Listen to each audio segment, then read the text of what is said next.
Welcome friends to another r/ProRevenge video. Today we've got a crazy story of ruining a scammer's life. But first, a story from trying to rest, the time I annoyed my teacher and made her look like a lunatic. This all happened in the 90s when I was in middle school. I believe I was 11 years old. There was a teacher we'll call Miss Weirdo from another class who I've seen before but never interacted much with her. I just knew who she was and that's it. One day during a family get-together, we realized Miss Weirdo was a distant relative. Her sister's married to one of my grandma's brothers. I was introduced to her, and the family was talking about how she had to take care of me when she sees me in school from now on. She just smiled and agreed. From then on, I would see her everywhere. In the halls, near my classroom, during recess. It was really weird. She would just look at me and scold me if I was doing something she considered bad. If I was playing with my friends, she would tell me not to yell too much even though I was quiet, or if I was walking to the bathroom, she would make me go back to class, saying I skipped class way too often even though I never did. She would stop me and compare how I was wearing my uniform to that of my friends. It was so frustrating, and I would tell my classroom teacher, but she didn't believe me, and I don't blame her. The situation was bizarre. Fast forward a couple of months, my teacher went on maternity leave and Miss Weirdo ended up being my substitute teacher. She would make me change sheets constantly because I was loud, would ask me if I knew the answer to her questions every day, and kept telling me my uniform was sloopy. We were kids, we were all sloopy. One day I had a sleepover with my best friend and I accidentally forgot my school shoes at her house. My mom sent me with another pair, and I knew this was going to cause a problem. I called my bestie and told her to bring my shoes with her to the school. When Miss Weirdo saw me with the incorrect shoes, she looked like it was a Christmas for her. Now that I look back on it, I think she never escalated her behavior up until this point because her complaints didn't match with my appearance. I was a tiny girl who looked way younger than I actually was, super quiet, and I liked to hug everyone. If she told my parents or my other teachers that I was causing trouble, they wouldn't believe her. So now she had physical proof that I'd broken a rule by using shoes that weren't part of the uniform. She yelled at me that I was in big trouble. She would make the principal come to the classroom and they would need to call my parents. As if at that age my mom wouldn't know how I dressed every day. I was super pissed. When she left the classroom, my friend and I acted at the same time. I took off my shoes, she opened her backpack, gave me the correct shoes and hid the other ones. All in a couple of seconds while all of our classmates were watching us. When she came back with the principal, she just pointed at me and kept saying I was the one disregarding the rules and all that. They needed to call my mom because obviously I was a rebellious child who did whatever she wanted. The principal just looked at her, at me looking all dramatically sad and scared, my perfectly acceptable shoes, and then back at her. When the principal kept looking at her as if he was considering retiring her because of her old age, Miss Weirdo turned around and looked at my shoes, and oh boy did she yell at me. She yelled that I stop pretending being a nice student, that I was trying to make her look bad, and she just went and took my backpack and started looking for the other shoes inside. The student desks were like a double box where you could store stuff under your seat and under the table, and she also looked inside my desk. All the while, the principal asked a couple of my classmates what was going on, and they just said Miss Weirdo always acted like that towards me. They never said I changed my shoes. It was amazing. The principal very gently took her outside and told us he would send another teacher for the day and left. She stopped being our substitute teacher after that. That day I learned I had a super innocent looking face and I could get away with anything. I've been using this gift for the past 20 years. Well, I hope nothing too egregious with that innocent face, but honestly that must be a pretty nice gift. If you were in OP shoes and you went to another family event down the road and they were there, would you avoid them on the plague or would you want to call them out in a non-school setting for what they did? Let me know what you would do in the comments down below. Our next story is from Drunken Black Sheep. Mechanic tries to scam me, receives public embarrassment in return. I, 26-year-old female, do not look like I know a single thing about cars. 5'3" with long blonde hair, soft girly appearance, and an eternal baby face that makes me look about 15 or 16.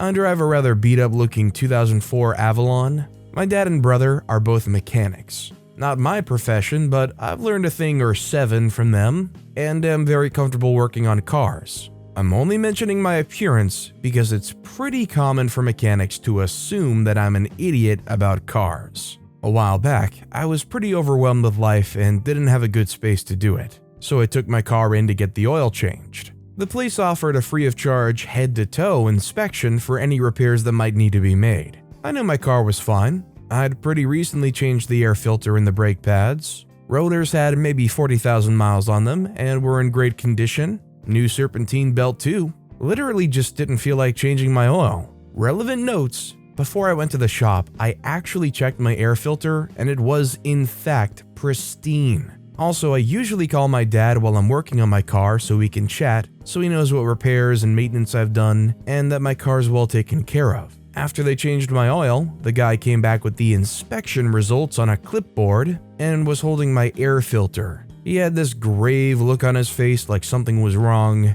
Mind you, this is a very busy place, and there were lots of customers in the waiting room. He told me that we needed to go over the results because my car was about to be completely broken down and also not safe to drive if I didn't get several repairs done ASAP because these were all completely shot. The repairs: new brake pads, new rotors, new calipers, replaced serpentine and drive belt, new air filter, new compressor, or my AC won't work, a heavy threat in the middle of summer in Florida, and a couple more generic things. He showed me my air filter that was filled with dead grass, a dead wasp, some dirt, and hair. Bruh, he really scooped some BS off the shop floor and put it in my new air filter to try and freak me out. The total? About $1,500 worth of work. It would be more expensive anywhere else, but he was willing to give me a deal. So I immediately start buying myself some time by asking basic questions that I knew he would have to explain. So I could nod at them all wide-eyed, and I came up with a good way to respond to what he was doing. What does the serpentine belt do? Is it important, etc.? I texted my dad, "I'm calling in a sec, just play along." Told the guy, "Oh my god, that's so scary. I can't believe I was driving around like that. Thank you so much for caring. I don't have the money, so let's call my dad real quick, see if he can help me out. I can't afford this." I then proceeded to enhance my dramatic performance by even working up a tear while I called my dad. The guy standing there with me in front of all the customers. I put my phone on speaker and gave my dad a whole sob story about how I need money again. I'm so sorry, can he help me? He asked what the repairs were and how much. I said, "I don't know, but it sounds really bad. He says that it's dangerous. Dad, I can't be without a car. What am I going to do?" Then I asked the guy to tell my dad what the repairs were. He rattles it all off and my dad's playing his part perfectly. "Oh wow. Oh my goodness, I'm glad you caught this so she's not in danger anymore." Little did the scammer know, he was the one in danger. He hands the phone back and I drop the facade and start laughing really hard. As soon as Dad hears me, he started cackling into the phone. I said, "Dad, do you hear this BS? Get this, he brought me my new air filter I just put in to show me how dirty it was. He pulled crap off the floor or something and rubbed it on there." Dad and I continue to crack up. The audience in the waiting room was also cracking up. Sammy McCanny was beat red and completely at a loss for words. Head down and some stuttering was his response. I handed him my air filter and told him to go vacuum it out and to make sure to let me see it before he put it back in. I sat and watched him put it back once it was clean, and also watched him pull my car out to make sure he didn't do anything horrible while I wasn't looking. I might have taken it a little far, but I really hate when mechanics take advantage of people who don't know anything about cars, so this felt like a massive win.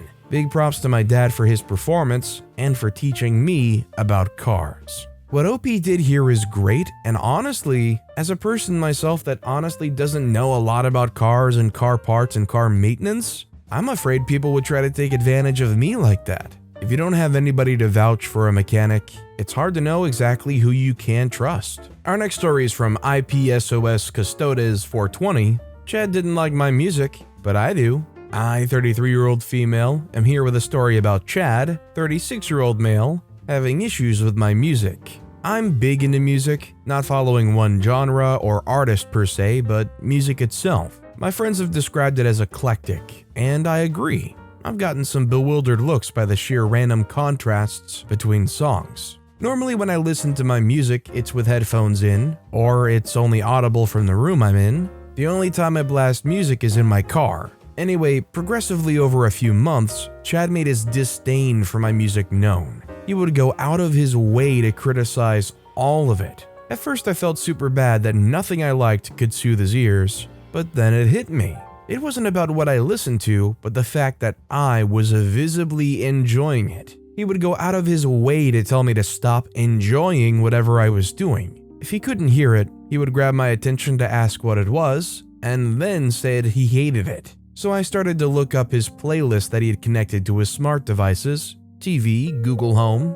I found that most of his music wasn't bad. It was like a 80s feel-good bop and movie soundtrack. Nothing to evoke anything but happy, feel-good times. I would constantly hear him loudly belt it out without bothering him. So I started to play his music, figuring he would chill out. Nope. He got upset and stopped playing his music, stopped singing along, and generally stopped bothering me over the music. Then I went and put my music on his playlists before I left. I think it's kind of funny that this guy's playlist was nothing but like happy bop 80s songs. Like they're dancing around in their room to Wake Me Up Before You Go or something. Then they turn around and see you enjoying your music and they just want to like bring you down, and their whole mood is just trying to like make you miserable. And then cut to the next day, they're dancing around in their room to Walkin' on Sunshine. It's almost as if their whole mission is to just go around and make people miserable, then go back to their room and celebrate it. Our next story is from Severed Strings.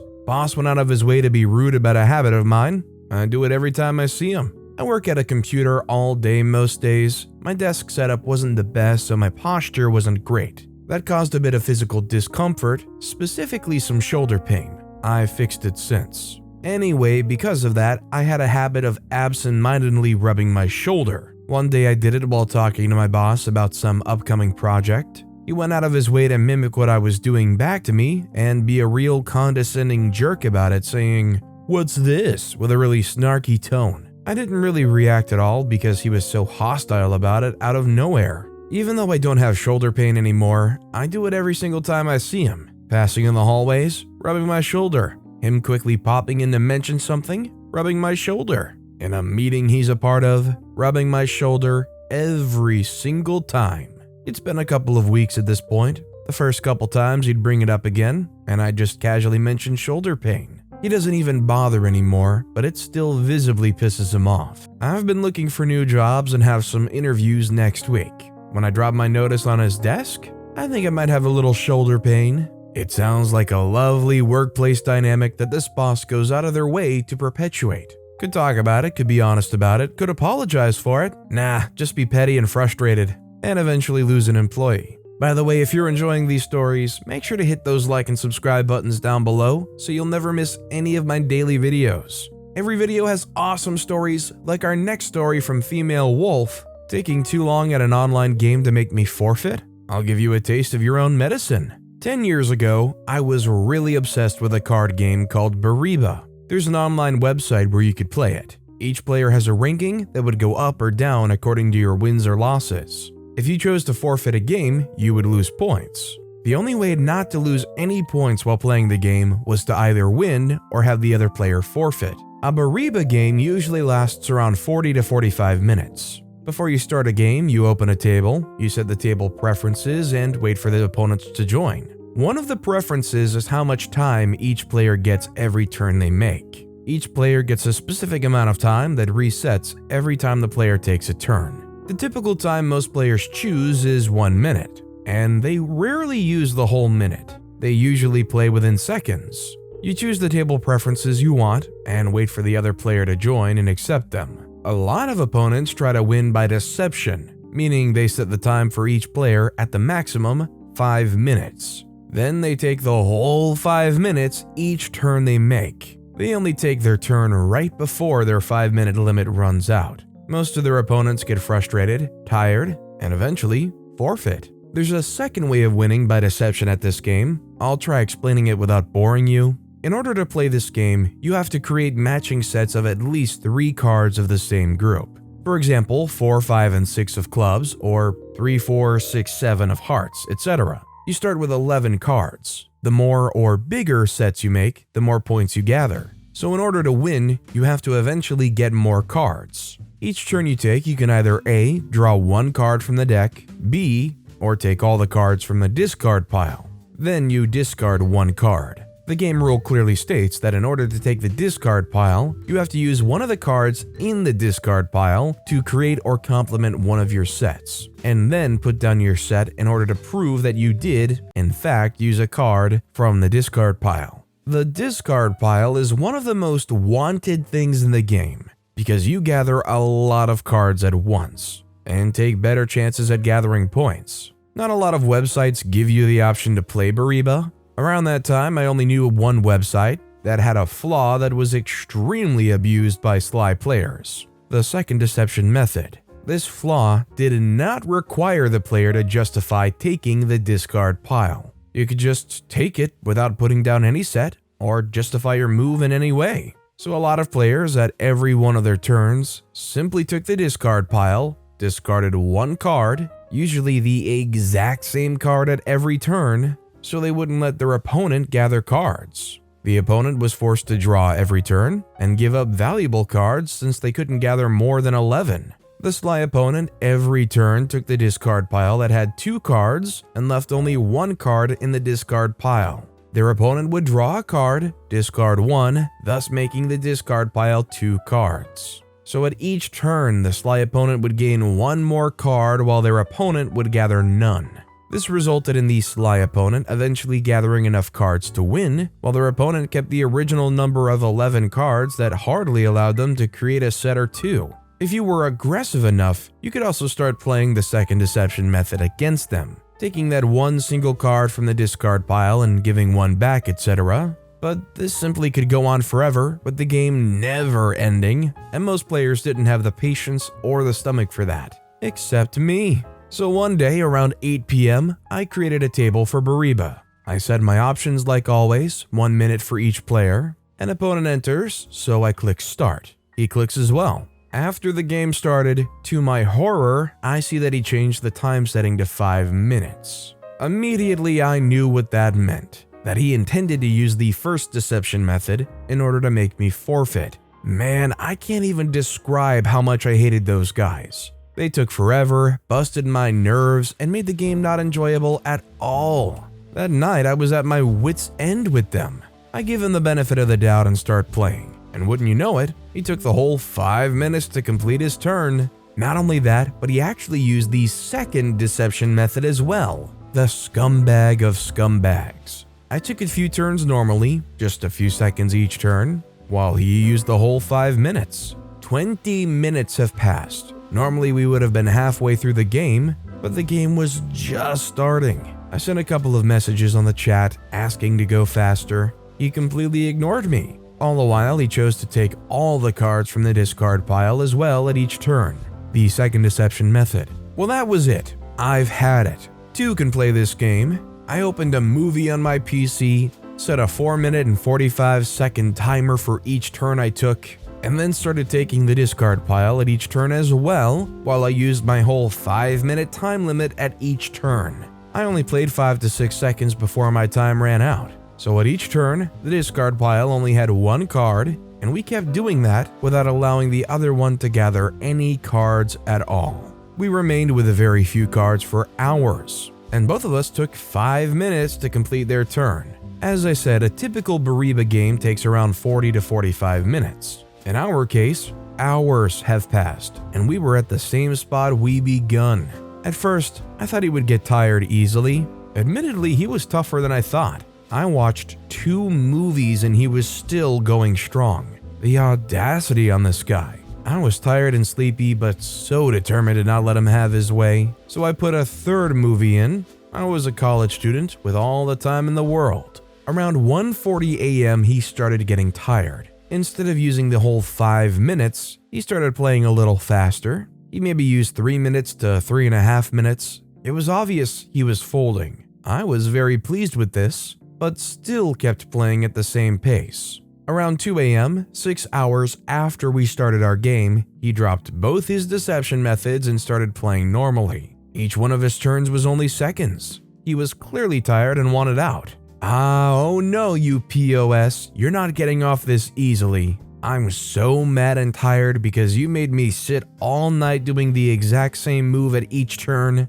I'll make you regret it. So I kept playing using both deception methods. I used my timer normally and watched my third movie like I watched the other two. He sat there and endured all of it. The game kept going for another 2 hours. The game ended after 8 hours at exactly 4 a.m. While he was tired, couldn't wait to get out, played as fast as possible while sending a few messages to speed it up, which I completely ignored. What was the best part, you ask? That I also won. This is definitely one of those jerks that has some kind of record like 135-5, and they've cheated their way to this huge record, so no matter what, they're going to try to stick it out so they don't get that 6. But little did they know that they were an unstoppable force needing an immovable object. Our next story is from Troubled Neighbor. I got the middle finger, and I returned the favor. I'm someone in my late 20s, brown fellow living in the South. I've been a regular at this small restaurant for a few years, and usually sit at the bar. Sunday morning, I walk in and sit at the bar. Directly behind me is a booth with 4 ladies in their 20s having breakfast. I don't really pay much attention to them. The restaurant's pretty busy and all the waitresses are running around. I make my small talk with the waitress, get my coffee, and order my food. As I wait, at some point the ladies behind me had finished their food, left the booth, paid, and walked out. The table was being cleaned by another waitress, and she finds a pair of glasses and asks the waitress who had the table about them. I said the ladies just left and are probably still outside in the parking lot, and the waitress asked me if I could flag them down and give the glasses back. So being friendly, I got the glasses, walked outside, and find the ladies pulling out their car from the parking spot. As I try to flag them to get their attention, the 2 ladies in the front seat make eye contact, start laughing, and then hit the gas without stopping. The ones in the back yell something and give me the middle finger. I said screw it, threw the glasses in the trash can, and walked back in the restaurant. A few minutes later, I'm back inside eating my food. I see one of the ladies walk back inside talking to the hostess. She points to the waitress that had the table and are inquiring about the glasses. I'm not going to lie, it felt good when they pointed at me and saw the look on her face. When the waitress asked what I'd done with the glasses, I told them I put them in the trash outside when they gave me the middle finger. I didn't get an apology, the girl just walked out.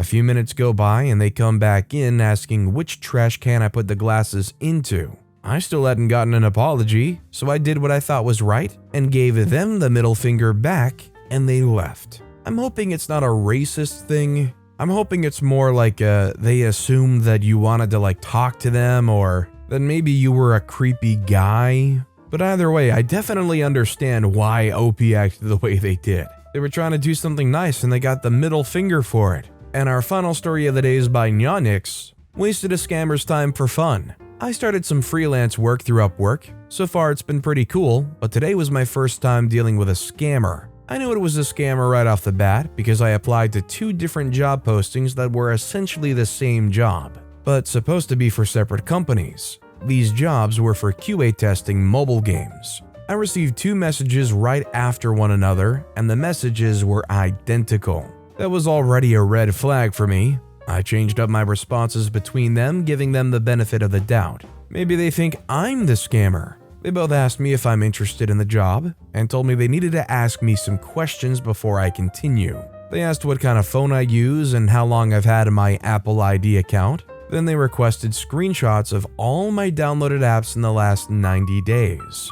One of the accounts sent me pictures on how to do it, but I noticed the file name of the screenshots were in Chinese. This wouldn't be an issue, except the profile said they were located in the USA, and their job posting was found in the USA only section. During this time, the account that sent me the file with a Chinese title was deleted for breaking terms and conditions of Upwork. So it's safe to assume someone else caught on and reported the one profile. I decided to take this opportunity to gather as much evidence against the remaining profile and waste their time so they aren't using their time to scam other people. So I supply them a cropped image of what they requested. Then I would ask them questions like, where are you located? What's the name of the app I'm testing? Will I be using TestFlight or another similar software for bug reporting? They kept trying to dodge my questions and try to tell me, we're a normal company, while pushing me to sign the contract sent by another scam profile, supposedly the profile of their HR rep. The contract they sent me was super sus. It was for a different amount, and it wasn't even close to the job posting I applied for. The title even sounded like a scam. Recruitment for customer service, a job for baby mothers, can be done at home. Now this made me mad. Now they're using this app specifically to target moms with babies? Gross. I tell them I don't have a baby and ask him if I'm disqualified. He said no, of course not, anyone can do this. I asked why the contract was so different. They said it doesn't matter. I said it does. I want to make sure the contract is aligned with the work I'm doing. They said they'd fix it. So they changed the amount and sent another, but I obviously had problems with that one too. Again, they tried to reassure me that it was fine, and nothing matters, but the job description was still different. So I had them change that one and edit it and send a new one. Now I'm picking apart their final contract. I'm playing stupid and asking more questions. Why do I need a home phone for this? I only have a cell phone. What's the name of the app? Pretending like I'm clueless and stupid. I can tell he's getting frustrated because he keeps trying to get me to sign the contract, but I keep saying I need more info. He asked if I needed a break. I said, no way, I'm excited to start. Just give me a little more info so I can make sure I can do this since I'm so new at it. After asking multiple times and him beating around the bush, he explains the job he wants me to perform. I am to use a company gift card and make purchases with it on the app so they can test their virtual card and recharge function. Yeah, right. I start asking questions like, will I be able to play the game? Is this real money? Do I get tokens? He still never answered if I need to have a home phone or not. Do I need a real physical card too? Will it come in the mail? Will he need my address? How do I test the card? He assures me I don't need to do anything, just sign the contract and follow his directions. You'd think by now if he was a real employer, he wouldn't be wasting so much time trying to explain this to someone.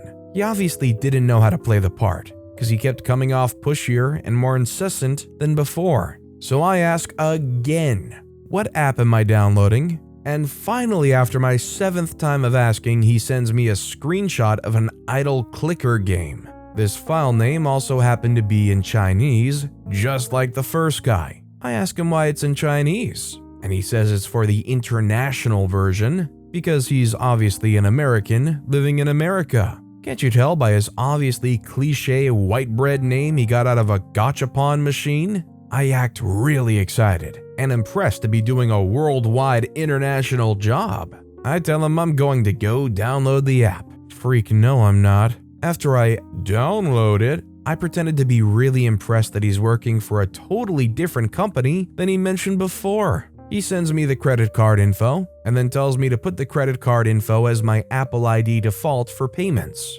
I pretend I don't know where it is or how to find it, and he sends me some more screenshots of an iPhone, all in Chinese with red arrows where to push. Again, I feign ignorance and pretend I can't find where he wants me to put it because I don't have WeChat or any of the Chinese writing he had. I pretend for a little while longer that I couldn't find it and waste his time a little more. I tell him I finally put it in, but it declined. He told me to try again and send a screenshot when I'm finished. So I get a picture of Tiananmen Square off Google, send that as my screenshot, and end our messages with "freak you scammer" written in Chinese. He acted confused, and I told him I just wasted his time for fun. The CCP sucks and he's getting reported. Then I blocked him and all the other profiles they used. It took 5 hours of his time throughout the course of this interaction. I can only hope you'll get in trouble for not making any money for those 5 hours he wasted for nothing. Definitely wasn't a waste for me.